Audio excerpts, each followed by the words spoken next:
Hello guys! Welcome to Abby Unfiltered TV. May nagbigay sa atin ng Durian Nugget Chocolate, Musang King from Singapore. Yan. So, alam naman natin na ang durian ay king of fruit at acquired taste siya. So, pag inamoy natin, binuksan nila tin, nila Kaya, nila Ate Ping, hindi nila gusto yung amoy. Pero sa amin ni Mac, na nagvi-video sa akin ngayon, na nagbigay din nito, okay naman. Okay naman yung amoy niya. Pero, tikman natin. So, Durian Nugget Chocolate. Ayan.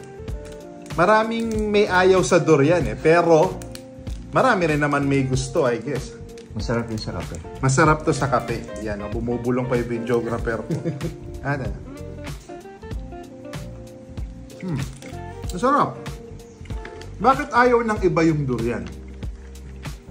Well, ito kasi may white chocolate na, no? So, hindi ko alam kung yung durian na fruit, kaya ko siyang kainin. Pero tingin ko kaya kasi sabi ni Mac, same lang yung amoy. Same lang din yung lasa. Pareho lang. Oh, so, kaya ko yun. Pero yun nga, marami. I think sa mga hotel, sa mga airport, minsan bawal yan. Pero, try kong bumili at iba-vlog natin yung pagkain nito. Masarap daw sa coffee. Yan. So, thank you, Mac, sa pagregalo nitong Musang King kasi alam ko kung bakit niya binigay sa akin to. Kasi ayaw ni Ge, yung asawa niya, tsaka ayaw ni Onyok. So, pag ayaw nila, binibigay sa akin. So, yan. Kaya tuloy-tuloy lang sa pagsuporta sa mga vlog namin. Kasi dito, chill lang, kain lang, walang arte. Approve!